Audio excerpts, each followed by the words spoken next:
హల్లెలూయా. దేవుని నామానికి స్తోత్రములు. మీ అందరికీ నా వందనములు.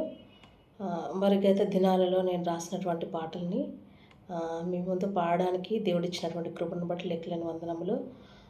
మరి ఇంకొక పాటతో దేవుని నామాన్ని మహిమపరచాలని నేను అనుకుంటున్నాను. ఈ పాట కూడా 2024 సంవత్సరం నేను రాయడం జరిగింది. మరి ఈ దినాన దేవుడు మీ ముందు నిలబెట్టడానికి, మరి పాడడానికి ఆయన ఇచ్చినటువంటి గొప్ప ఆధిక్యతను బట్టి దేవుని నామానికి స్తోత్రములు. మరి దేవుని యొక్క పాట పాడడానికి రాగం అవసరం లేదు, మ్యూజిక్ ఇన్స్ట్రుమెంట్స్ అవసరం లేదు, కానీ ఆయన నామాన్ని మనం ఏం చేయాలి? మహిమపరచాలి. కేవలం దేవునికి మాత్రమే మహిమ రావాలి, కానీ మనుషులకు మాత్రం మహిమలు రాకూడదు. హల్లెలూయా. మరి గత దినాల్లో నేను పాడాలని ఆశపడ్డాను, కానీ గత నవంబర్ మాసం నుండి మా నాన్నగారు బాగాలేకపోయారు. మరి మొన్నటి దినాన 9th రోజు ఆయన పరలోక పిలుపును పొందుకొని మరి దేవుని యొద్ద ఎంతగానో ఆయన ఆనందంగా ఉండి ఉంటాడని నమ్ముతూ ఉంటున్నాను. హల్లెలూయా. ఎందుకంటే మనకొక విశ్వాసం,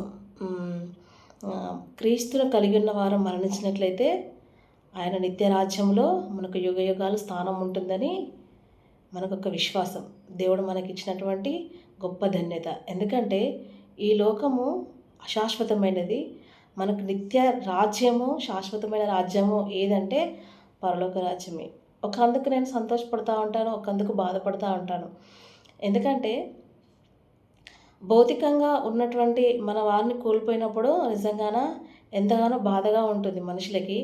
కానీ మనకున్నటువంటి నిరీక్షణ ఏంటంటే ఎప్పటికైనా మనము వారిని కలుస్తాము, మరలా రెండవ రాకడలో మనం కలుస్తామనే ఒక నిరీక్షణ మనకు ఉంటుంది. కాబట్టి ఈ విషయంలో మనం ఎంతగానో సంతోషపడుతూ ఉంటాం.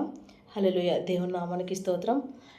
మరి మొన్నటి దినాన మరి నాన్నగారు మరి పరలోక పిలుపును పొందుకున్నారు. కాబట్టి నేను కూడా ఎంతగానో బాధపడ్డాను, ఏడ్చాను. అనుక్షణము మా నాన్నగారు గుర్తొస్తూ ఉంటున్నారు. కానీ ప్రభుకు నేను ఒకటే అడిగాను, ప్రభువా నేను ఏడవకూడదు, నేను బాధపడకూడదు. ఎందుకంటే మనుషులు ఓదారుస్తే ఆ ఓదార్పు కొద్ది మట్టుకే ఉంటుంది, కానీ నీ ఓదార్పు నాకు కావాలి, నీ ఓదార్పు నాకు కావాలి అన్నప్పుడు కొన్నిసార్లు మనకున్నటువంటి రక్త సంబంధాలను బట్టి మనము ఎమోషనల్ అవుతూ ఉంటాం.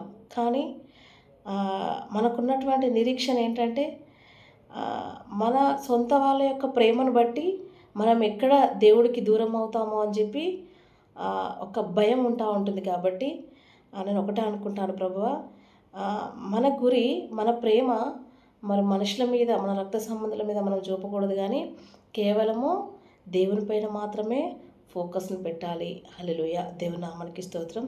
దేవుడి చిత్తమైతే నాన్నగారి యొక్క సాక్ష్యాన్ని, మరి దేవుడు ఆయన మరణం గురించి నాతో ఎలా మాట్లాడాడు, ముందుగానే మరి ఆయనకు ఉన్నటువంటి స్థితిగతులు ఎలా ఉన్నాయో, దేవుడు మరి కొన్ని విషయాలు ఆయన సన్నిధానంలో నేను ప్రార్థించినప్పుడు దేవుడు నాతో మాట్లాడడం జరిగింది. తప్పకుండా ఒకరోజు మీతో షేర్ చేసుకుంటాను.